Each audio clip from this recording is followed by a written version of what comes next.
Hi guys, хар самруудаа тавтамаар л та бүхэндээ энэ өдрийн мэндийг хүргэе. За өнөөдрийн миний ярих хэрэг бол өнөөдрийн хүртэл хүмүүс маргалзаар байдаг хэрэгүүдийн нэг байгаа. Миний хувьд бол бас л өстой дургүй хүрмээр хэрэгүүдийн нэг. Гэхдээ хэрэгээ бэлдэж явах үед бол бас инээдтэй зүйлүүд ч гэсэн гарч ирсэн. За ямар ч байсан та нартай хэрэгээ яриад үе. Маш сонирхолтой хэрэг байгаа. Та нарт минь ч гэсэн сонирхолтой санагдах болов уу гэдэгт итгэлтэй байна. Хэрвээ та нар минь бэлэн бол өнөөдрийнхөө бодлонтой хэргийн шүүлтийг эхлэе.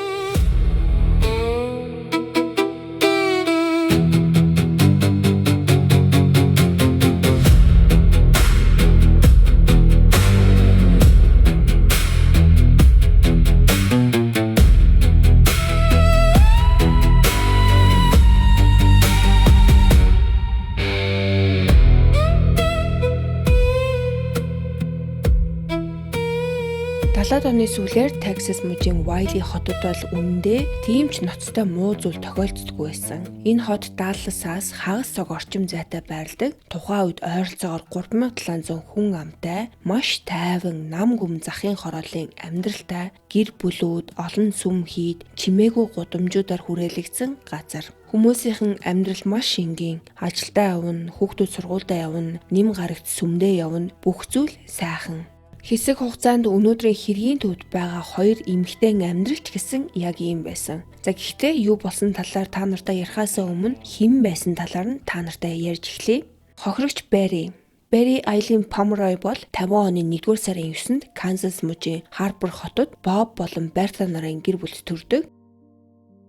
Тэрээр хоёр дүүтэй айлын ууган хүүхэд Pomeroy-гийн гэр бүл Канзас мужийн Норвик гэх жижигхэн хотод байрлах гэр бүлийн фармд амьдардаг байсан. Тэдний амьдрал бол тун даруухан энгийн байсан бөгөөд тухайн үед бол гэр нь усны шугамд холбогдоогүй ариун цэврийн өрөө гэж байгаагүй. Тиймээс гэр бүлийнхэн нь бол гаднах жорлон ашигладаг байсан. Хожим аав нь шатхуун түгээх станц худалдан авч гэр бүл нь илүү орчин үеийн тохилог байшин руу нүүсэн. За энэ өөрчлөлт бол тэдний хувьд асар том дэвшил байсан бөгөөд түүний нэг дунд баримтат кинон дээрээ манай гэрт сантехник болон усны шугам орж ирэхэд үнэхээр том үйл явдал болсон гэж дурссан байдаг. 70-аад оны Америкуудын хувьд модон жорлон нь хоцрогдсон юм шиг санагдаж байсан бол манай Монголд одоо хүртэл хэрэглэж байгаа нь бас хөгжлийн ялгааг тод харуулсан жишээ юм болов уу гэж бодогдсон. Бэри охин бол ангийнхандаа их таалагддаг нийтж хүүхэдээсэн. Гэр бүлийн нэг гишүүний дурсснаар бол тэрээр сургуультай нилээд нэр хүндтэй сурагч, маш олон төрлийн үйл ажиллагаанд идэвхтэй оролцож, найз нөхөд олонтой байсан гэдэг. Түүний мэддэг байсан хүмүүсийн хэлснээр бол Бэри маш дулаахан, халамжтай, зан чанартай нэгэн, бараг хүн бүртээ төвгүй ойлголцож чаддаг байсан. Ахлах сургуулаа төгсөөд тэрээр багш болох мөргөөдлөө биелүүлэхээр коллежид элсэн ордог. Тэнд байх хугацаанд өөрийн математикийн багш Алан Гортой танилцаж түүнд дурладаг. Удалгүй тэдний харилцаа гүнзгийч 3 жилийн дараа буюу 70 оны 1-р сард гэрэлсэн. Үүний дараа Алан Даллас хот дахь Rockwell International компанид батлан хамгаалахын чиглэлийн гэрээт ажилтнаар ажиллаж эхэлдэг. 77 онд хосууд Texas мужийн Wiley хотод нүүж суурьшсан. Тэнд Betty баг сургуулийн 5 дугаар ангийн багшаар ажиллаж эхлээд удалгүй тэд анхны охин Алисагаа үлгэдэж авсан. Тэр үед Беттигийн амьдрал яг хүсэж мөрөөдснөөр нь өрнөж байгаа юм шиг санагддаг байсан. Тэр бол үргэлж багш болохыг хүсдэг байсан. Одоо багш болсон. Ээж болохыг хүсдэг байсан бол одоо ээж болсон. Мөн амьдралынхаа хайр гэж итгэдэг хүнтэйгээ гэр бүл зохиож бүгд бие биенээ таньдаг жижигхэн нэгт холбоотой нийгэмлийн нэг хэсэг нь болж чадсан. Цагаан хашаатай байшингууд, тайван хорооллууд, хөршүүдийн дотн харилцаа гээд бүх зүйл яг түүний төсөөлж байсан гэр бүлийн амьдралтай адилхан байсан.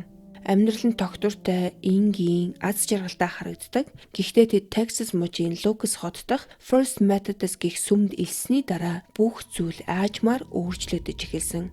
Яагаад тэгэхээр тэр сүмд тэд амьдралыг нь орвонгоор нь эргүүлэх нэгэн шуламтай танилцдаг бөгөөд тэр хүн нь бол Candy Montgomery байсан. За энэ Candy нь бол 49 оны 11 сарын 15-нд Candace Wheeler нэртэйгээр төрсөн. Цэргийн албан хаагчийн хүүхэд байсан болохоор бага насаа бол нэг газраас нөгөө газар руу байнга нүүдэлж өнгөрөөсөн. Хүүхэд насандаа бол хаанч удаан хугацаагаар амьдраагүй, харин 20 гаруй насандаа нөхөр болох Pat Montgomery-тэй танилцсны дараа л амьдрал нь тогтворжиж эхэлдэг. За Pat нь бол Texas Instruments компанид цахилгааны инженерээр ажилладаг байсан. 77 он гэхэд тэд хоёр хүүхдийнхээ хамт Texas мужийн Wiley хотод амьдарч байсан. Тэр үед бол Candy нарийн бичгийн даргын ажлаа орхиж гэртээ хүүхдээ хардаг ээж болсон байсан. Гаднаас нь харахад Candy нийгэмдээ идэвхтэй зүгээр л нэг аз жаргалтай эмэгтэй шиг харагддаг байсан. Тэр сургуулийн арга хэмжээнүүдэд оролцдог, олон нийтийн уулзалтуудад явдаг, мөн нэм гарагийн хүүхдийн хичээлд тусалдаг байсан. Гэхдээ тэр найзуудаа бол өөрийгөө уйдаж байгаа тухай ярьдаг байж. Паттай харилцаа нь бол өмнөх шигээ сэтгэл хөдлөм байха болсон гэж байнга хэлдэг байсныг хожим найз нар нь дурсдаг. Тэр бол ямар нэг шин зүйлийг хүсэж байсан. Эцэст нь тэр шин мэдрэмжээ сүмийнхээ хүрээлэл дундаас олдог. Candy болон Pat хоёр Lucas хотын First Methodist сүмийн маш идэвхтэй гишүүд болсон байсан. Тэндэл Ted, Barry болон Alan нартай дотносож эхэлдэг. Тэдний охид нас чацуу байсан болохоор удалгүй хамгийн сайн найзууд болдог. Ингээд хоёр гэр бүлч гэсэн баг байнга уулзаж хамтдаа цагийг өнгөрөөдөг болдог. Гаднаас нь харахад бол зүгээр л айгүй гоё гэр бүлийн найзууд, нэг сүмд явдаг ижил насны хүүхдүүдтэй ижил төстэй амьдралтай хоёр гэр бүл. Ийм орчинд хүмүүс хоорондоо ойртох нь бол бараг л зайлшгүй зүйл шиг. Эцэг эхчүүд хоорондоо нөхөрлөж, хүүхдүүд нь хамт тоглон өсөж бүх зүйл аяндаа өрнөдөг. Гэхдээ тэд хичнээн их цагийг хамт өнгөрөөдөг байсан ч гэсэн Candy болон Barry хоёрын зан чанар бол бараг л эсрэг тэсрэг хүмүүс. Barry бол илүү дуугүй, бүрэг, заримдаа түгшүүртэй харагддаг байсан бол Candy бол дулаахан, өөртөө ихтэй, нийтч нэгэн. Тэр хүмүүсийн дунд байх дуртай, сүмийн үйл ажиллагаанд идэвхтэй оролцдог, нийгэмдээ гүн оролцсон хүн. Хүмүүсийн хувьд Candyтэй ярилцахад бол маш амархан байдаг байсан. Тэр ямар ч орчинд төвөггүй зохицож чаддаг, хүмүүс ч түүн рүү өөрийн ирэхгүй татагддаг байсан. Харин Barry бол арай жоохон өөр. Түүнийг сайн мэдгүй хүмүүсийн хувьд заримдаа бол хаалттай ойлгоход бэрх хүн шиг санагддаг. Тиймээс тэд хамгийн дотны найз болсон гэж хэлэхэд хэцүүч бие биедээ итгэдэг, сайн харилцаатай байсан нь гарцаагүй. Гэхдээ энэ бүх ялгаатай зан чанар өөр амьдралын хэв маягийн цаана тэднийг холбож байсан нэг чухал нийтлэг зүйл. Тэр нь бол хоёулаа гэрлэлтийн амьдралдаа сэтгэл дундуур явсан явдал.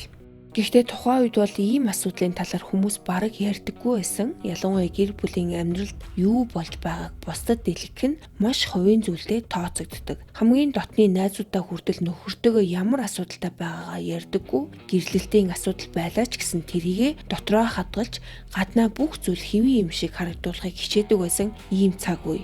За Barry болон Alan хоёрын харилцаанд ч гэсэн мөн адил ийм ачааллууд үүсэт байсан. Alan бол ажлын шаардлагаар байнга томилолтоор явдаг. Харин Barry ихэнх цагийг гэртээ ганцаараа өнгөрөөж хүүхдээ асрах, гэрийн бүх ажлыг зохицуулах, өдөр тутмын амьдралын бүхий л хариуцлагыг өөр дээрээ үүрдэг байсан.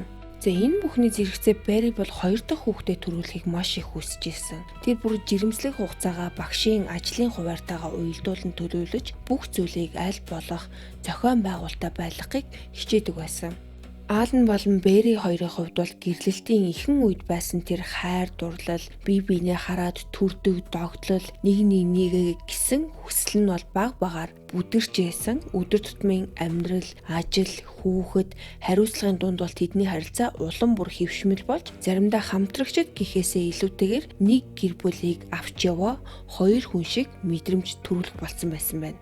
За нөгөө талд Candy ч гэсэн мөн адил гэрлэлтийн амьдралдаа сэтгэл хангалуун байгаагүй. Barry-гээс ялгаатай нь бол тэр энэ тухайга найзуудаа нууж хаалгүй ярьдаг, бүр өөр хүнтэй харилцаа үүсгэх талаар бодож байгаагаа ч гэсэн ил тод хэлдэг байсан. Ёост амьдрал нэр ямар уйтгартай юм бэ? Би өөр гоё шин зүйлийг хүсэж байна гэж тэр ойр дотныхондоо байнга ярьдаг байсан байгаа юм. За мэдээж хүмүүс бол түүний зүгээр л бухимдлаа гаргаж ийн эсвэл зүгээр л ярьж ийна л гэж бодсон байх. Гэхдээ Candy бол зүгээр нэг ярьж байгаагүй. Тэр үнэхээр гэр бүлээсээ гадуур харилцаа үүсгэхийг хүсэж байсан. За бүр аль хэдийнэ эргэн тойрныхоо хүмүүсийг өөр нүдээр хараад ажиглаад эхэлсэн байсан. За ингээ бүх зүйл 78 оны 100 эхэлдэг. Candy болон Alan хоёр Lucas дахь сүмийн волейболын лигийн нэг багт тоглодог байсан. Нэг орой тоглолтын үеэр тэд хоёулаа нэг бөмбөр рүү зэрэг үсэрч санамсаргүйгээр үргэлжлэдэг. Ердөө хэдхэн секунд үргэлжилсэн энгийн явдал байсан ч гэсэн Candy-гийн хувьд тэр мөч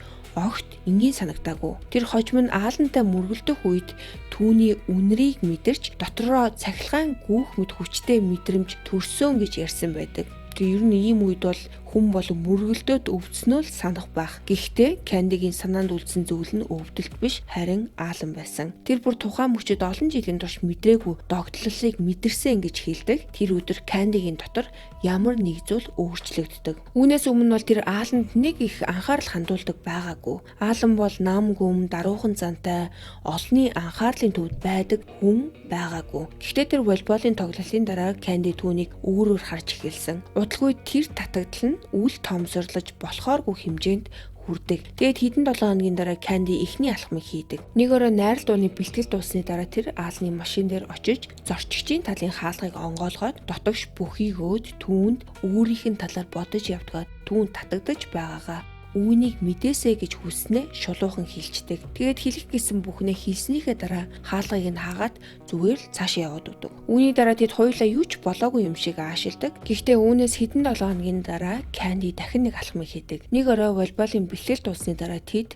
бусдаас арай орой гардаг. Тэр үед Канди аалнаас өөрийнх нь машин сууж хэсэг ярилцахыг хүсдэг. Аал нь бол тодорхой хариу хэлээгүй, тэр зөвшөөрөөчгүй, татгалзаачгүй. Гэхдээ зүгээр Кандиг үнсдэг. За тэр үнсэлт бол бүх зүйлийг ойлгуулдаг. Кандигийн өмнөх нь хэлсэн үг, үзүүлсэн сонирхлыг аалан ойлгосон төдийгүй түүний мэдрэмжийг хариулж байгаагаа ч гэсэн илэрхийлсэн хэрэг. Өөрөөр хэлбэл энэ татагдал бол ганц Кандигийн талд байгаагүй, аалан ч гэсэн мөн адил түүн рүү татагдаж эхэлсэн нь тодорхой болсон гэсэн үг. Үүний дараа дахиад л бүх зүйл хэсэг намждаг. Тэдний хооронд ямар нэгэн харилцаа шууд эхлээгүй, хэдэн 7 хоног юу ч болоогүй юм шиг өнгөрдөг. Тэгээд Кандигийн 29 насны төрсөн өдрөөр аалнаас гинтийн дуудлага ирдэг. Тэр Маккени хотод очиж машины дугуйгаа солиулах ажилдаа байгаа болохоор хэрвээ боломжтой бол тэнд ирж хамт өдрийн хоол идэхийг хүсдэг. Гэхдээ энэ уулзалтын жинхэнэ зорилго нь бол дугуй солиулах байгаагүй. Аал нь Кандид гэр бүлээс гадуур харилцааны талаар нухацтай ярилцахыг хүсэж байгаа хэлдэг. За Канди бол мэдээж л гуяа алгадаад л зөвшөөрд юм байгаас те. Түүнийг очиход аал нь түүнд зориулан төрсөн өдрийн карт бэлдсэн байсан. Картн дээр сүүлчийн халуухан дурлалт бүсгүйд гэсэн утгатай тоглоомтой үг бичиж дотор нь жижиг чихрийн багцыг хийсэн байсан. За зүгээр өнөөдрийн өнцгөөс харахад бол энэ бүхэн баг зэрэг хачирхалтай бүр инээдтэй юм шигч сонсогдож магадгүй. Орчин үед бол ийм зүйлийг хэлэхэд зүгээр унтаач гэсэн ганц мессежнээс л эхлээд байх шиг харагддээ шүү дээ. Дараа нь тэд ойролцоох цайны газарт орж хамтдаа өдрийн хоол иддэг. Тэнд аалан анх удаа асуудлыг шууд хөндөж ярьдаг. Тэр өмнө хизээч ийм зүйл хийж байгаагүй, бэрийг гомдоохгүй гэхээс айж байгаагаа хэлдэг. Түүний ярианаас харахад бол тодорхой хэмжээнд ёс суртахууны эргэлзээ гэмшил байсан юм шиг харагддаг. Гэхдээ тэр өдрийн уулзалтын төгсгөлд ч гэсэн тэд ямар шийдвэр гаргахаа тогтоож чадаагүй. Тиймээс энэ яриа бол үргэлжилсээр байсан. Үүндээ энэ хэргийн хамгийн сонирхолтой бас хамгийн хачирхалтай хэсэг эндээс эхэлдэг. Яагаад тэгэхээр тэдний харилцаа бол хүмүүсийн төсөөлдөг шиг гал халуун романтик байдлаар эхлэегүй. Харин ч эсэргээрээ тэд уцаар ярилцсан, өдрийн хоолны үеэр уулзна, аалан ажлынхаа завсарлагаар Кандитэй уулзаж ярилцдаг. Тэгээд дахин нэг л сэдвийг ярилцдаг. Бид үнэхээр үүнийг хийх гэж байна уу? Тэдний анхны сарууд бараг л романтик учрал биш, харин стратегийн уулзалтууд шиг өнгөрдөг. Гэр бүлээс гадуур харилцаа эхлүүлэх хэсгээ хүртэл урт хугацаанд ярилцаж боломжит үр дагавар бүрийг ярилцдаг байсан байгаа юм. Эцэст нь 78 оны 11-р сарын сүүлээр Патиг эзгүй байх үед Канди аалны гэртээ урддаг. Гэхдээ харилцаагаа эхлүүлэхийн тулд биш, харин яриагаа үргэлжлүүлэхийн тулд аал нь гэрт нь орж ирээд зочны өрөөний хананд наасан том цаас хараад гайхдаг. Тэр цаасыг бол ингээ хоёр баганд хуваагаад нэг талд нь яагаад, нөгөө талд нь яагаад болохгүй гэж бичсэн байсан. Кандигийн хийсэн лазаньяг эзний дараа тэд тэр цаасны өмнө сууж гэр бүлээс гадуур харилцаа эхлүүлэхийн давуу болон сул талуудыг нэг бүрчлэн зэгсааж эхэлдэг. Йоо. Тинэд барьж чадсангүй уучлаарай. За яг л шинэ бизнес эхлүүлэх эсвэл томоохон хөрөнгө оруулалтын талаар хилцэж байгаа юм шиг. Товчхондоо тэд хайр дурлал хүсэл тачаалын асуудлыг бараг бизнесийн шийдвэр гаргаж байгаа юм шиг хилцэж байсан. Гэхдээ удалгүй нөхцөл байдал бол бүрч төвөгтэй болж эхэлдэг. Яг тэр үед Барри 2 дахь хүүхдээ тээж байгаагаа мэддэг. Энэ мэдээ бол аал нь баяр хөөрөөс илүүтэйгээр гимшлийг авчирдаг. Нэг талаас тэр Candyтэй харилцаагаа эхлүүлэхийг хүсэж байсан бол нөгөө талаас жирэмсэн эхнэрээ хуурна гэх бодол түүнд хүн дээр тусч исэн. Гэсэн ч хэдхэн хоногийн дараа Алан Candy руу дахин залгадаг. Тэр шийдвэрээ гаргасан. Эцэст нь ёо. За Алан энэ харилцааг үргэлжлүүлэхээр болсон. Үүний дараа тэд гэр бүлээс гадуурх харилцааны дүрмийг хүртэл хамтдаа боловсруулдаг. Хэрвээ хэн нэгэнд харилцааг дуусгахыг хүсвэл тэр даруй дуусгана. Хэрв тэдний хэн нэг нь хит их сэтгэл хөдлөлтөй болж хайр сэтгэлтэй болвол харилцааг зогсооно. Мотелийн өрөө болон хоолны зардлыг тэнцүү хувааж төлнө. Зөвхөн мегмор пүрэв гарагт Алны өдрийн завсарлагын үеэр уулзна. Мотелийн өрөөг Candy захиалан за мөн Candy хоолоо өөрөө бэлдээж авчирна. Ингэснээрээ Алны 2 цагийн завсарлага бүхэлдээ хамт өнгөрөх боломжтой болно гэж үзсэн. Харин хамгийн чухал дүрэн бол мэдээж энэ бүхнийг хиндэж хийлж болохгүй гэсэн заалт. Хоёулаа эдгээр нөхцөлийг зөвшөөрсний дараа анхны уулзалтын өдрөө товолдог. За ингээд 78 оны 12 сарын 12-нд тэдний анхны уулзалт болох өдөр нь ирдэг. Тэр өглөө Candy бол бараг бүтэн өдрийг бэлтгэл хийхэд зарцуулсан. Тэр зөвхөн хоол бэлдээгүй. Бараг л жижигхэн баярын зоог зохион байгуулж байгаа юм шиг их зүйлийг бэлдсэн. Даршилсан дахианы мах, салаад, цагаан дарс, өөрийн гараар хийсэн стейк хүртэл авчирсан. Мөн ширээн дээр дэвсэх гоёмсог бүтээлгийг ч гэсэн мартаагүй. Өглөөний 11 цагийн үед тэр Алны ажлын газрын ойролцоо байрлах Комо гэдэг мотелд өрөө авдаг. Алныг ирэх үед өөрөө аль хэдийн бэлэн болсон байсан. Ширээгээ зассан, хоол нь бүгд тавигдсан, бүх зүйл бараг л ресторанд болцож байгаа юм шиг харагдаж байсан гэдэг. Тэд эхлээд хамтдаа өдрийн хоол идэж удаан ярилцдаг. Хоолны дараа өрөөгөө цэгцлээд хэрэгэлсэн бүх зүйлээ хураадаг. Дараа нь Candy чимээгүй хүн сандал дээр сууж байхад Алан анхны алхмаа хийдэг.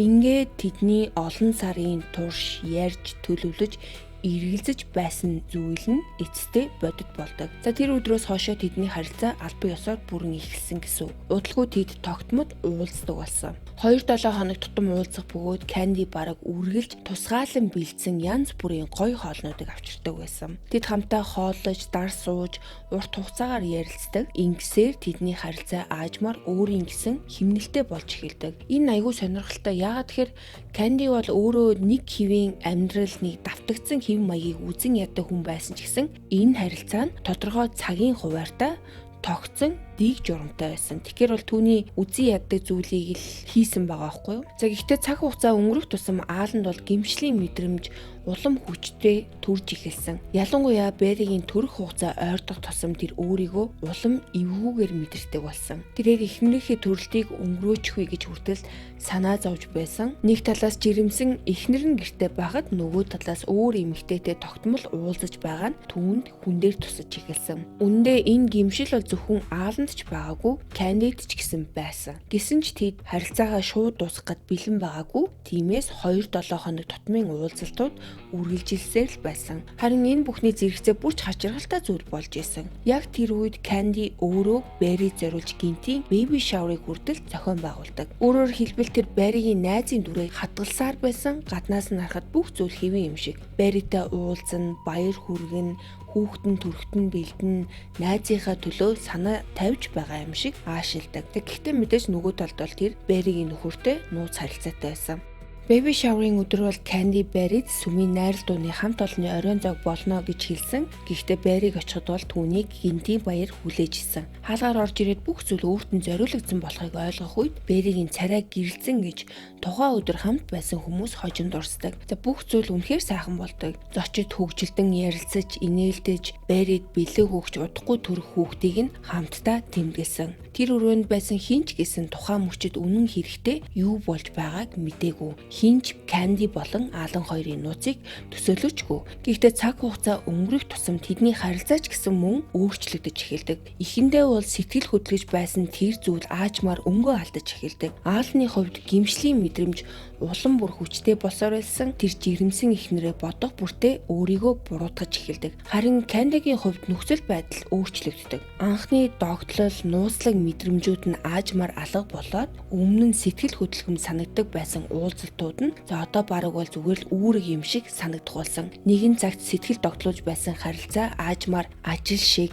хийх ёстой зүйл шиг мэдрэмжийг төрүүлдэг байсан. Удалгүй 79 оны 7 дугаар сард Бэри бол 2 дахь охин Бethany-г төрүүлдэг. Шинэ хүүхэд түүнд амьдралын шинэ зорилго, шинэ ирч хүч өгсөн гэж ойр дотны хүмүүс нь ярьдаг. Мөн энэ хүүхэд бол зөвхөн Бэрид биш Ааланд ч гэсэн гэр бүлээ дахин нэгдүгээрт тавих шалтгаан болдог. Шинээр төрсөн хүүхдээ харах бүртээ тэр юу алдах эрсдэлтэй байснаа улам ихээр ойлгодог. Ингээд Аал нь Кандитай харилцаагаа дуусгахаар шийддэг. За яг хизээ энэ яриа болсон тодорхойгүй ч гэсэн хожим өгсөн мэдүүлгүүдээс үзэхэд бол тэдний салах яриа тайван өнгөрсөн харагддаг. Аал нь Кандид гэр бүлдээ анхаарах хэрэгтэй болсон гэж тайлбарладаг. Үүндээ тэр үед тэдний хооронд байсан анхны очин нь бол аль хэдийнэ унтраад эхэлсэн байсан. Тиймээс олон сарын турш үргэлжилсэн нууц харилцаа эцэстээ чимээгүйхэн төгсдөг. Гэхдээ харилцаа дууссан ч гэсэн түүний үр дагавар бол тийм амархан арилдаггүй. Хоёр гэр бүл нэг сүмд явсаар байсан. Тэдний охид бол хамгийн сайн найзууд хിവэрэ. Тиймээс Канди Аалан хоёр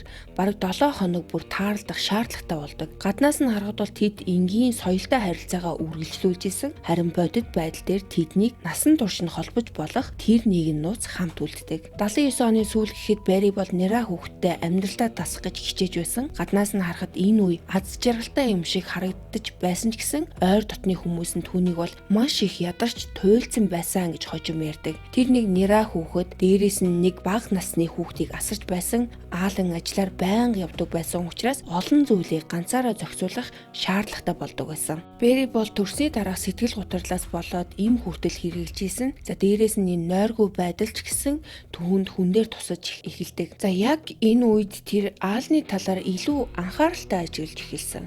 Тэр өмнөхөөсөө илүү олон асуулт асууж нөхрийнхөө зам байдал хөдөлгөөн бүрийг анзаарах болсон гэж ярьдаг. Энэ нь их хүний зүн совин байсан уу эсвэл сэтгэл түгшилтийн нөлөө байсан уу эсвэл тэр ямар нэгэн зүйлийг үнэхээр мэдэрч ихэлсэн үү гэдгийг бол хинч мэдэхгүй. Гэхдээ нэг зүйл тодорхой байсан. Бэригийн гэр бүлд бол үл үзэгдэх тийм хурцатмал байдал аажмаар бий болж эхэлж байсан. Харин нөгөө талд Канди бол өдөр тутмын амьдралдаа эргэж ордог. Тэр хүмүүсийн нүдэнд бол үнэн чихнэр халамжтай ээж, сүмийн идэвхтэй гүшүүн хിവэрэ байсан. За энэ үеэр тэдний сүмийн өөр нэг гэр бүлийн харилцааны хөтөлбөрийн талаар ярьж эхэлдэг. Тухайн үед энэ нь бол сүмийн хүрээнд маш алдартай байсан гэр бүлийн зөвлөгөө, харилцаагаа сэргээх чиглэлийн хөтөлбөр байсан. Хосууд амралтын өдрүүдийг хамтдаа өнгөрүүлж, харилцааны дасгалууд хийх, бие биедээ загтал бичих, дотроо хадгалж явсан зүйлсээ илэн далангүй ярилцах зэрэг үйл ажиллагаанд оролцдог байсан. Зарим ярианууд нь маш эвгүй хүнд болдог. Яагаад тэгэхээр хосууд харилцаандаа юу болохгүй байгааг анх удаа үннээр нь хэлсэх шаардлагатай болдог байсан юм байна. Эцэст нь Бэри болон Аалан хоёр энэ хөтөлбөрт хамрагдахаар шийддэг. Амралтын өдрүүдээр хоёр охиноо Канди болон Парад үлдээгээд энэ хөтөлбөрт оролцсон. Тэд хөтөлбөрт чин сэтгэлээсээ оролцож бүх дасгалуудыг хийсэн. Харин гэртээ буцаж ирсний дараа тэдний харилцаанд мэдэгдхүүц өөрчлөлт гарсан. Хожим нь хоёулаа энэ туршлага үнэхээр тус болсон гэж ярьсан байдаг. Хэдэн сарын дараа Канди болон Пат ч гэсэн адил энэ хөтөлбөрт оролцдог. Гэхдээ тэдний хувьд бол үр дүн нь огт өөр байсан. Тэдний харилцаанд бараг ямар ч өөрчлөлт гараагүй. Канди, Пат хоёрын гэрлэлт бол өмнөх шигээ хിവэрэ үлддэг. Тэд нэг гэрт хамт амьдардаг ч гэсэн сэтгэл хөдлөлийн хувьд холдсон бараг л өрөөний хамтрагчид шиг амьдарч байсан. Харин Аалан болон Бэригийн хувьд байдал арай өөр.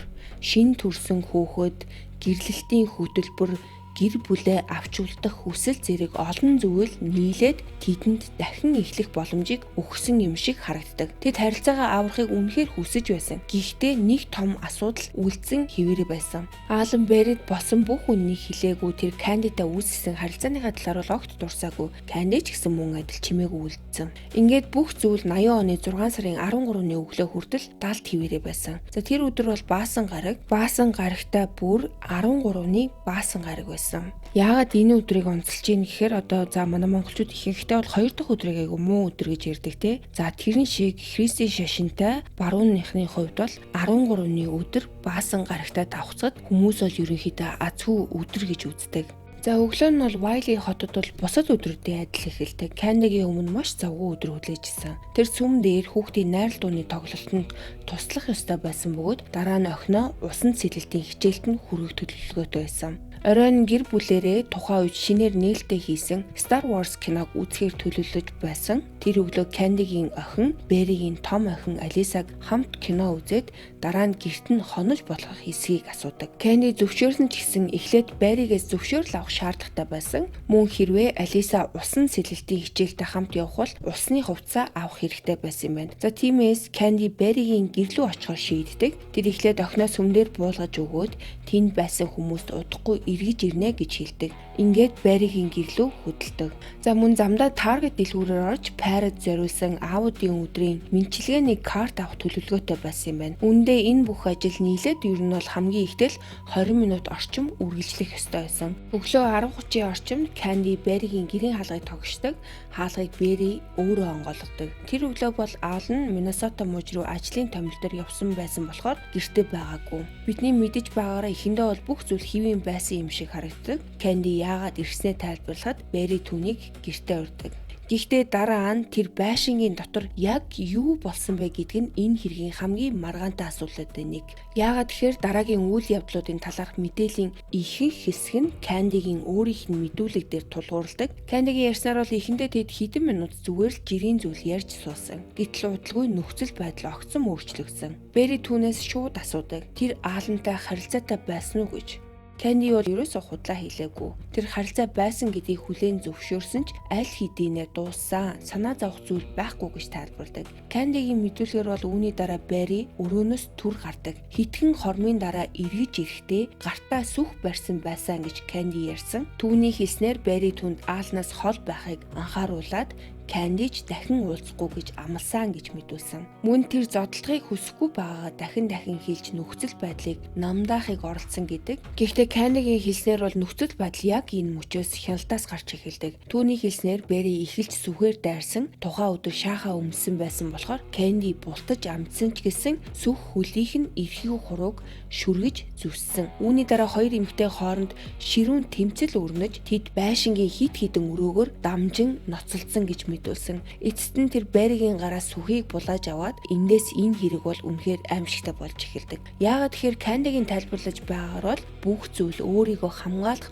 оролдлоос эхэлсэн боловч эцэст нь болсон зүйлс тэр тайлбартаа нийцэхэд маш хэцүү. Бери нийт 41 удаа сүхээр цохиулсан бөгөөд тэдгээрийн 28 нь шууд толгоор нь туссан. Энэ бол ердийн хүн амны хэрэг байгаагүй. Энэ бол туйлын хэрцгий бараг төсөөлхийн аргагүй хүчирхийлэл. Хожим шүүх хурал дээр Канди тэмцлийн үеэр болсон нэг мөчийг онцлон ярьсан байдаг. Түүний хэлснээр Бери түүнд чимээгүй бай гэж хэлсэн бөгөөд яг тэр үг түүний дотор ямар нэг зүйлийг эвдчихсэн юм шиг санагдсан гэж хэлдэг.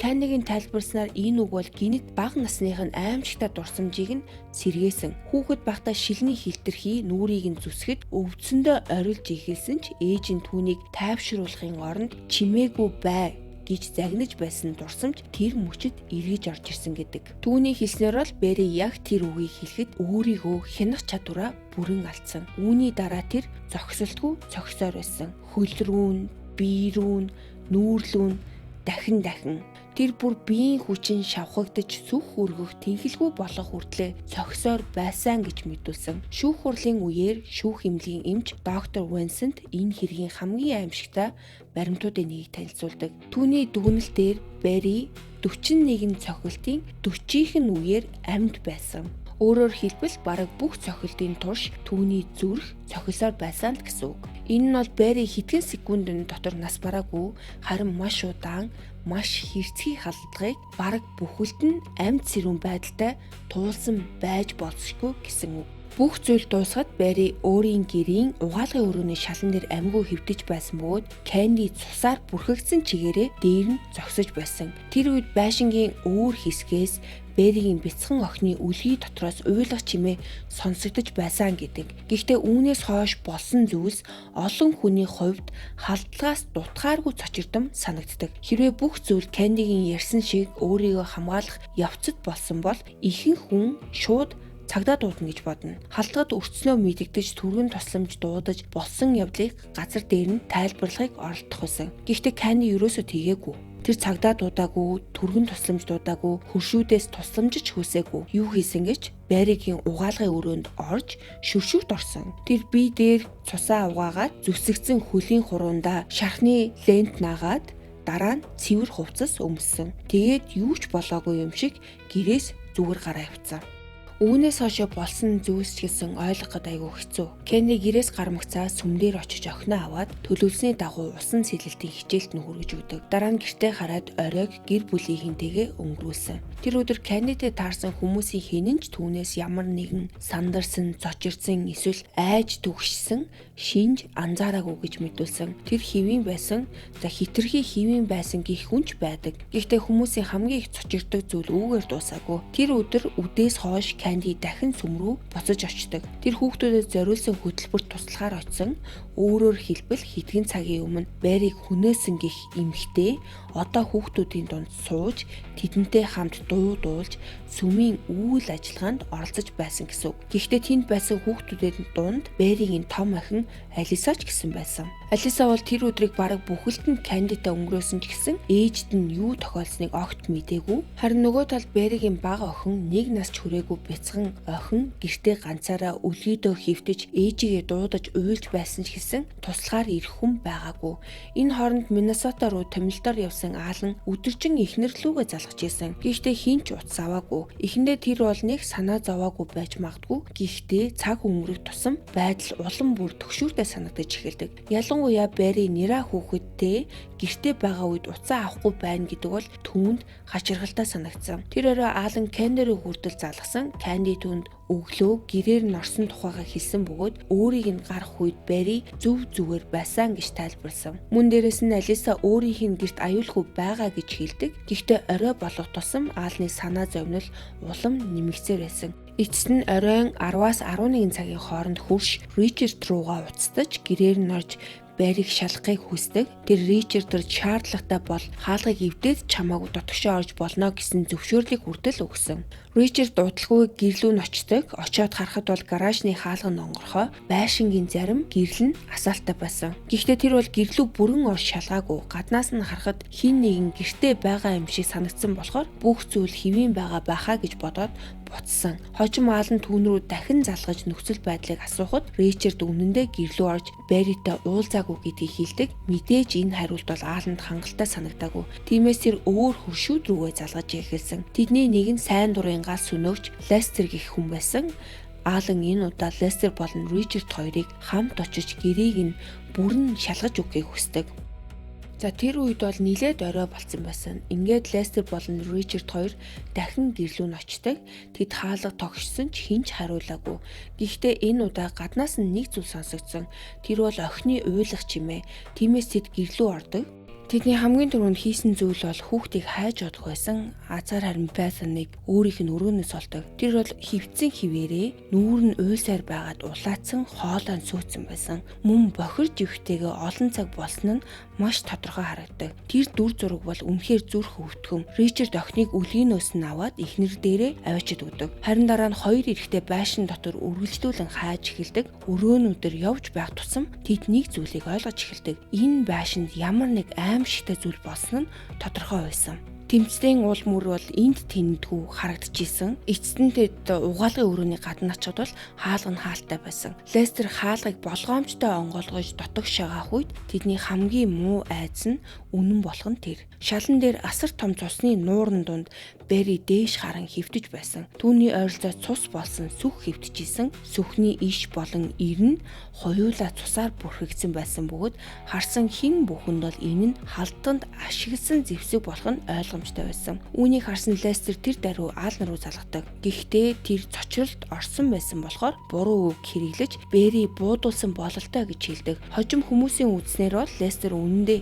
сүхээр хөнөөгцөн гэсэн санааг хэлэх гэсэн боловч нүдний өмнө байсан дүр зураг нь маш аимшигтай байсан учраас юу хийж байгаагаа ч сайн ойлгоогүй байх магадлалтай гэж үздэг. Ямар ч байсан тэд гэрээс гараад цагдаа дууддаг, ингэснээрээ албан ёсны мөрдөн шалгах ажиллагаа эхэлдэг. Шөнө өнөөс хойш удалгүй Collin County-гийн мөрдөгч Стив хэргийн газар дэрдэг. Түүнийг очих үед бол байшингийн үүдийг аль хэдийнэ наалдаг туузаар хаагаад мэл сануулга хүртэл наацсан байсан. Энэ мэдээ бол аль хэдийн тархсан байсан болохоор гадаа хөршүүд болон сэтгүүлчид цугларч юу болсныг мэдхийг хүсэж байсан. Мөрдөгчид байшин руу орсон даруйда нэг зүйлийг ойлгодог. Энэ бол санамсаргүй халдлага байгаагүй.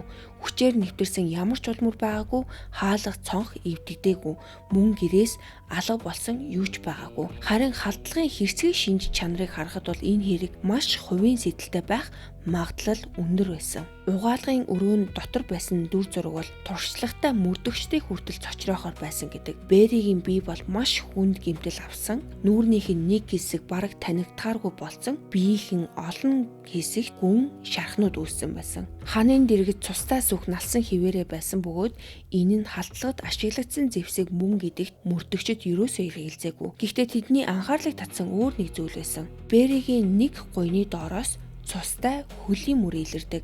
Тэр хөлийн мөр бол харьцангуй жижиг хэмжээтэй байсан болохоор мөрдөгчд үүнийг эмэгтэй хүн эсвэл өсвөр насны хүүхэд үлдээсэн байж болзошгүй гэж үздэг. Харин угаалгын өрөөнд орж үзэхэд байдал бүрч сонирхолтой болдог. Тэнд цус, үс, хөдлөгсөн шинжтэй ванны дэвсгэрүүд байсан. Эдгээрийг хараад мөрдөгчд нэг дүгнэлтэнд маш хурдан хүрдэг. Халдлага үйлцэн хүн хэрэг гарсны дараа угаалгын өрөөнд орж өөрийгөө цэвэрлсэн байна гэдэг дүгнэлт.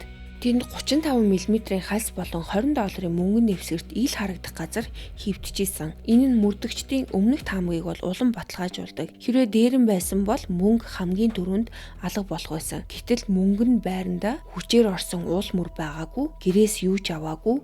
Энэ бүх баримт нийлээд нэг зүгрүүл зааж исэн. Халдлага үйлдсэн хүн байргийн таньдаг хүн байсан байх магадлал маш өндөр болдог. Гэхдээ хамгийн хачиргалтай зүйлсийн нэг нь бол хоолны ширээн дээрээс олддог. Тэнд Dallas Morning News сонин дэлгээс хэвтэж байсан. За киноны заруутай хуудсан дээр нь нээлттэй үлдсэн байсан. Тэр хуудсан дээр гарч байсан кинонуудын нэг нь бол Shining гэдэг аимшиг кино байсан. Сүхээр үлдсэн аимшигтай аллах, дээр нь Shining киноны зар. Энэ давхцал бол мөрдөгчдийн анхаарлыг татдаг. Мөрдөгчд халдагч тухайн киноноос санаа аваад дуурайж үлдсэн байж магадгүй гэсэн хувилбарыг хүртэл авч үздэг. Удалгүй цагдаа нар Канзас мужид байдаг Беригийн гэр бүл рүү залгаж түүнийг амиа алдсан тухай мэдгдсэн. Энэ мэдээ мэдээж гэр бүлийнхэнд нь аимшигтай цохилт болдог. Тэд итгэж чадахгүй байсан. Хэдхэн цагийн өмнө энгийн амьдралаа үргэлжлүүлж байсан охин нь их чинь одоо нас барсан гэсэн мэдээг хүлээж авсан. Тиймээс тэд маргааш өглөө шууд машиндаа сууж 5 цагийн замыг тулж Wiley руу очдог. Тэнд очиход бол нөхцөл байдал бүрч хүнд харагддаг. Гэрийн ойр орчим цагдаа нар сэтгүүлчид хөршүүд цугларсан байсан бөгөөд бүхэл бүтэн хороолол зочролд орсон байсан. Тэр шин Аал нь гэр бүлийнхэнтэй ярилцахдаа нэг чухал зүйлийг хэлдэг. Түүний бодлоор Candy Бериг амьд харсан хамгийн сүүлийн хүн байж магадгүй байсан. Маргааш нь мөрдөгчд Candy-тай ярилцдаг. Candy бол маш энгийн тайлбар өгдөг. Тэр өглөө усны хувцас авахар гэрээр нь түр орсон, дараа нь гараад явсан.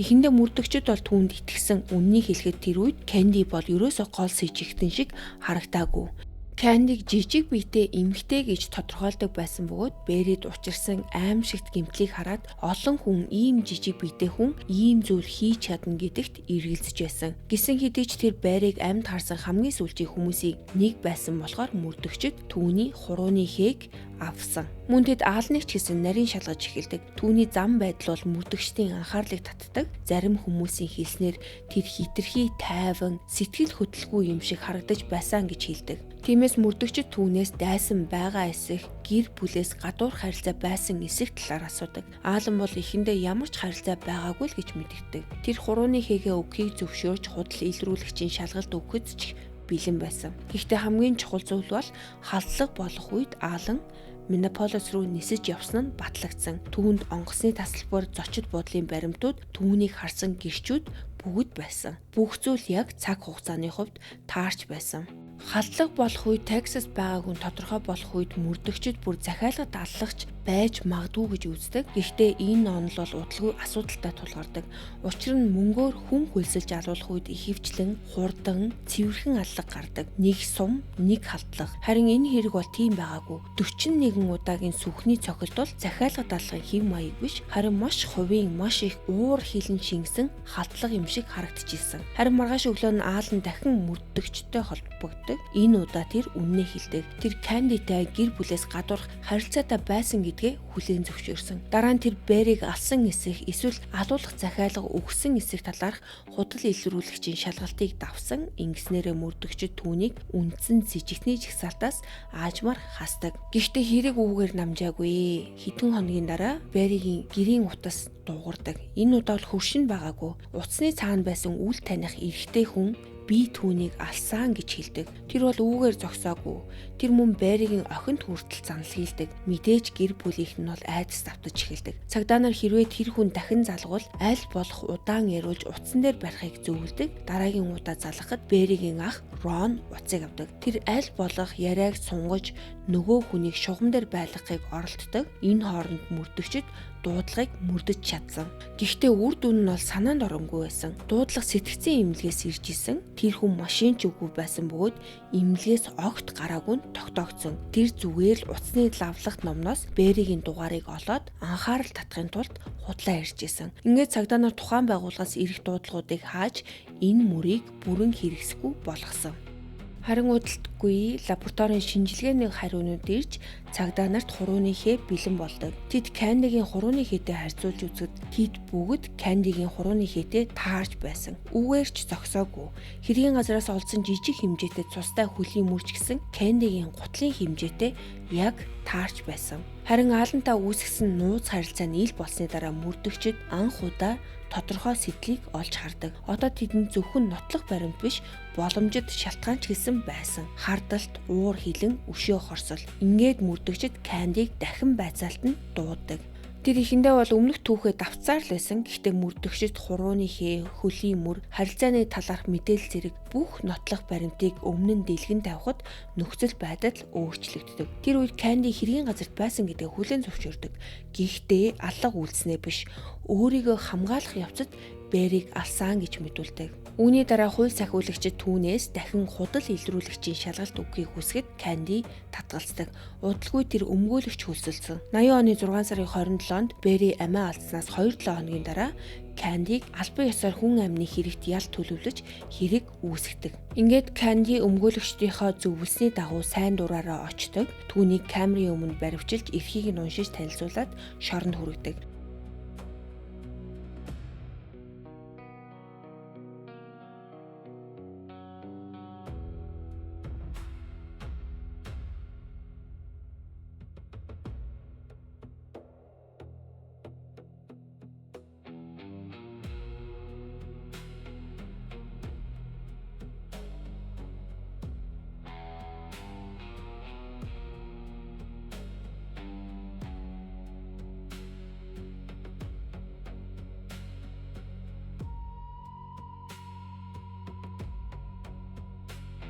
Шоронд хүлээн авах үзлэг хийх үеэр ажилтнууд түүний биед үлдсэн гэмтлүүдийг бүртгэсэн. Тэдгээрийн дотор олон хөхрөлт байсан бөгөөд зүүн хөлийн 3 дахь хуруунд гүн зүсэгцэн шарх байсан. Энэ нь бол хожим маш чухал баримт болдог. Яагаад тэгэхээр түүний биен дээр байсан шарх хөхрөлтүүдийг харахад Канди үнэхээр маш ширүүн биеийн хүч шаардсан тэмцэлд оролцсон нь тодорхой харагдчихсэн.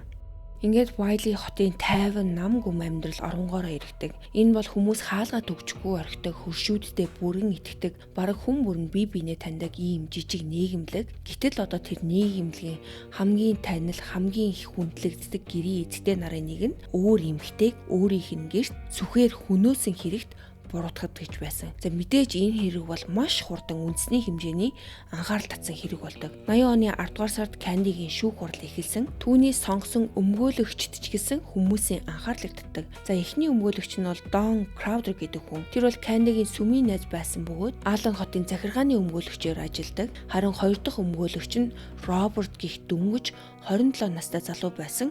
Хуулийн сургуулаа төгсөөд ердөө 3 жил болж байсан. Гэхдээ энд нэг сонирхолтой зүйл байгаа. Энэ хоёрын хинэн ч өмнө нь эрүүгийн хэрэг шүүхэд хамгаалж үзээгүй. Нэг нь бол үндсэндээ иргэний эрх зүйн чиглэлээр ажилладаг өмгөөлөгч, нөгөө нь бол мэрэгчлэрээ бараг л ажиллаж үзээгүй шинэхэн өмгөөлөгч. Гаднаас нь харахад ийм том хүн амны хэргийн хамгаалтыг даатгах хамгийн логик сонголчиг бол харагддаггүй. Гэсэн ч Candy бол тэдэнд бүрэн итгэжсэн. Харин шүүх хурал эхлэх үед хэрэг бол аль хэдийнэ асар том дуйлан болсон байсан. Хоёр гэрийн эзэгтэй нууц амрын харилцаа, сүмийн орчин, сүхээр үлдсэн аимшигтай аллах. Мэдээж энэ бүхнийг хүмүүс сонсоод бол нүд чих хоёроо салгаж чадахгүй байсан. Шүүх хурлын эхний өдрүүдэд Don Crowder танхимыг бүхэлдэн чимээгүй болгоод мэдэгдэл хийдэг.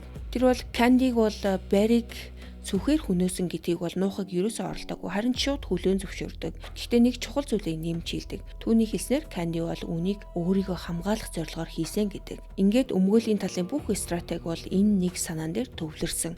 Тэд бол Betty эхэлж дайрсан Candy-г халдлагад өртсөн хүн байсан гэж тайлбарладаг. Гэхдээ тэд бол зөвхөн өөрийгөө хамгаалах тухай яриа зогсоогүй. Хамгаалтын талын хамгийн хүчтэй маргаан нь бол сэтгэл зүйн асуудал болж гарч ирдэг. Шүүхтээр сэтгэл зүйч доктор Fred мэдүүлэг өгдөг. Түүний тайлбараар Barry-гийн хэлсэн чимээгүй байг гэх үг Candy-д бодит байдлаас хэсэг хугацаанд тасрах хариу урвалыг үүсгэсэн гэж тайлбарладаг. Тэдний үзэж байгаагаар бол Candy тэр үед бүрэн ухамсартай, өөрийгөө бүрэн хянаж байсан хүн байгаагүй. Шийдэгдээгүй хүүхэд насны сэтгэл зүйн шарах тэр мөчийн айдас уур хөлн нийлж түүнийг богино хугацаанд хяналтаа алдахад хүргэсэн гэж өмгөөлийн тал үзсэн. За гэхдээ мэдээж прокурорын тал бол энэ хэргийг огт өгөр өнцгөөс харж ирсэн. Тэдний үзэж байгаагаар энэ бол өөрийгөө хамгаалах явцад гарсан эмгэнэлтэй хэрэг байгаагүй. Харин Candy амьдралдаа саад болж байсан хүнийг замаасаа зайлуулсан хэрэг гэж үзсэн. Өөрөөр хэлбэл тэдний тайлбар бол маш энгийн. Barry байсан учраас Alan-та хүссэн ирээдүгөө бүтээж чадахгүй байсан. Тиймээс Barry-г зайлуулах шаардлагатай болсон гэсэн санааг прокурорууд тангартны шүүхэд хүргэхийг оролдсон. Харин прокурорын тал мэдүүлгээ дуусгасны дараа бол нэлээд эрсдэлтэй зүйл болдог. Candy өөрөө шүүхийн энэр дээр гарч мэдүүлэг өгөхөөр шийддэг. Ерөнхийдөө бол хүн амны хэрэгт буруутгагдсан шүүгдэгч өөрөө гэрчийн суудалд суух нь бол маш том эрсдэл гэж тооцогддог. Нэг буруу үг хэлвэл бүх хэрэг ер нь нурж болдог. Гэхдээ энэ тохиолдолд бол тэр шийдвэр Candy ашигтай болсон юм шиг харагддаг. Хэдэн өдрийн турш үргэлжилсэн мэдүүлэг маргааны дараа тангартны шүүх зөвлөлтөөр гарсан. Олон хүн бол энэ хэргийг хэдэн өдөр үргэлжлэх байхаа гэж бодож байсан ч гэсэн бодит байдал дээр тийм зүйл болоогүй.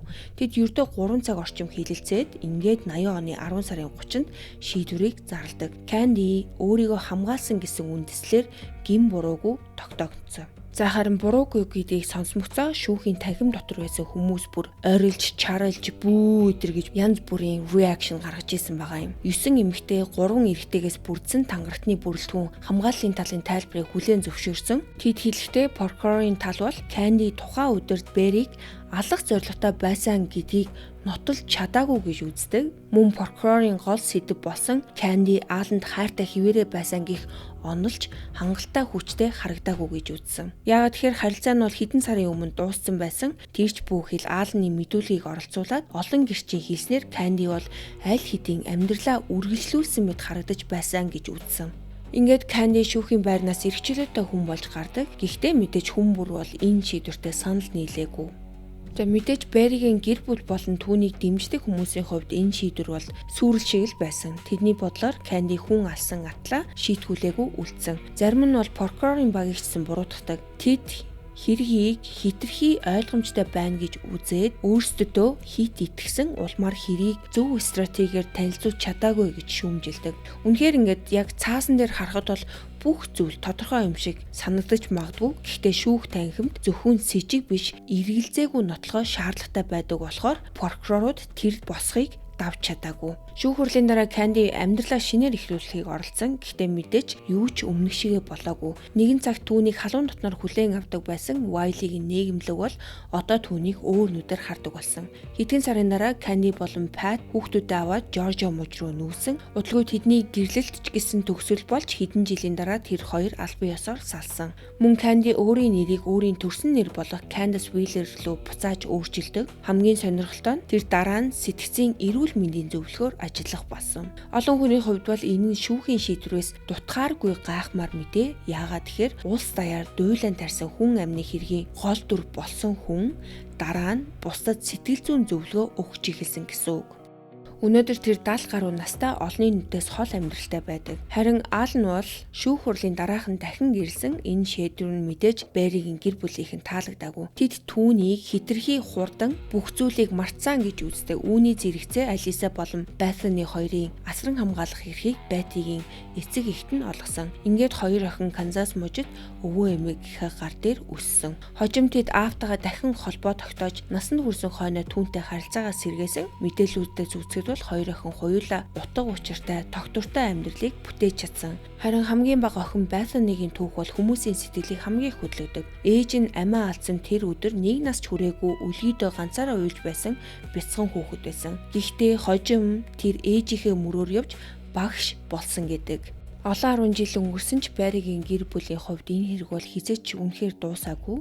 Нэг ярилцлагадаа өнөөдрийг хүртэл сэтгэл нь амар амгалан олж чадахгүй байгаа гэж хэлдэг. Тиймээс тэр Берригийн түүхийг бол дахин ярьсаар байдаг. Түүний хэлснээр хүмүүс энэ хэрийг биш харин Берри гэж ямар хүн байсныг санаж үлдэх ёстой гэж хэлдэг. Харин Кеннигийн хувьд бол тэр энэ хэргийн талаар бараг хизээч олон нийтэд яриаггүй. Олон жилийн дараа Далласын нэгэн сонины сэтгүүлч Берригийн нас барсан өдрийн ойгоор Кеннитэй холбогдож ярилцлага авахыг хүсгэд тэр ердөө нэг өгүүлбэрээр захиа бичиж хариулдаг. Том тод үсгээр чамд хэлчихье. Би сонирхгүй байна. Түүний энэ хариулт бол энэ хэргийн талаар олон нийтэд ярилцах ямар ч хүсэлгүй байгааг тодорхой харуулдаг. Гэхдээ Кеннигийн чимээгүй байдал энэ хэрийг тойрсон маргаан хилэлцүүлгийг зогсоож чадаагүй. Харин ч эсвэргээрээ жил ирэх тусам энэ хэрэгт хүмүүсийн сонирхол улам нэмэгцээр байсан. Үүний үр дүнд сүүлийн жилүүдэд энэхүү хэрэг дээр үндэслэсэн 2 том телевизийн цуврал бүтээгдсэн. За эхнийх нь бол 22 оны 5 сарын 9-нд гарсан хуулиудаар байгаа Candy нэртэй цуврал. Уг цуврал дээр бол Candy бол гаднаа тайван харагдагч гэсэн дотроо асар их дарамт зөрчил тээж явдаг эмэгтэйгээр дүрслэгддэг. Харин Берриг бол маш их ганцаардмал сэтгэл зүйн асуудалтай хүн шиг харуулдаг. Энэ хувилбар бол илүү төгшүүртэй, триллер өнгө аястай бөгөөд тэр өглөө яг юу болсон байж болох талаар тодорхой хэмжээний эргэлзээг үлдээдэг. За харин жилийн дараа буюу 2023 оны 4 сард HBO дээр гарсан Love and Death нэртэй 7 ангид цуврал гаргасан. За харин энэ цуврал бол хоёр гэр бүлийнхэнтэй хийсэн өргөн хэмжээний ярилцлаганд тулгуурлан бичигдсэн номноос сэтвэлж хийгдсэн кино. За энэ цуврал нь бол тухайн хүмүүсийн амьдарч байсан жижиг хотын орчин, шашны нөлөө болон Candy-гийн өөрийн тайлбарласан үйл явдлыг илүү дэлгэрэнгүй харуулахыг зорьсон юм шиг надад санагдсан. Хоёр цуврал бол хоёулаа ижил бодит хэрэгээс сэтвэлсэн ч хандлага нь хоёулаа өөр. Candy бол илүү хурц хэмнэлтэй төгшүүр төрүүлэх уур амьсгалтай бөгөөд аллах хэрхэн болсон байж болох өөр хувилбаруудыг харуулдаг. За харин Love and Death нэртэй цуврал нь бол илүү удаан хэмнэлтэй өрнөж Candy-гийн ярьсан хувилбарыг илүү наривчилж дагдаг. Гэхдээ эдгээр цувралуудын амжилт бол Берригийн гэр бүлийнхэнд бол тийм ч таатай байгаагүй. Тэдний хувьд бол энэ ерөөсөө тийм сонирхолтой телевизийн түүх байгаагүй. Энэ бол гэр бүлийнхэн гишүүний амь нас хохирсон бодит эмнэлт явдал. Мөн Берригийн найз нөхөд гэр бүлийнхэн эдгээр цувралын бүтээн байгуулалтанд бол оролцоогүй гэдгээ тодорхой хэлсэн байдаг. За ингээд өнөөдрийн минь та нартай бэлдэж өгсөн хэрэг үүгээр өндөрлж байна. Миний хувьд бол хэрвээ нөхцөл байдал өөр тийшээгээ эргэсэн бол би арай ойлгох байсан гэх юм уу? Хэрвээ Берри биш Candy өгсөн байсан бол Берри ямар нэг хэрэг аваагүй энэ хэрэгээс салцсан байсан бол хүртэх ёстойгоо хүртжээл гэж боддог байсан. Гэтэл энэ хэрэг бол яагаад миний нөгөө анх ярихдаа үнэхээр дургүй хүргмээр хэрэг гэдгийг бол та нар минь сонсоод ойлгосон бах.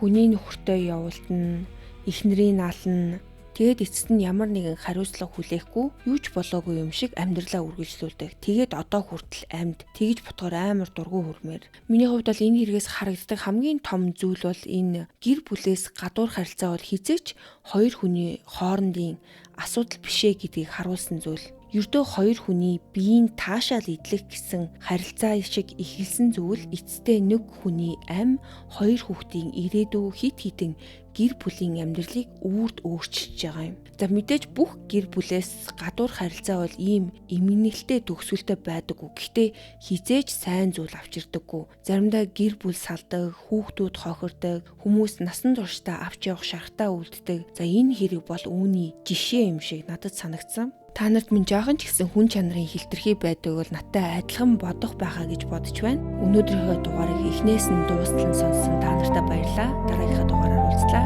Баяр таа.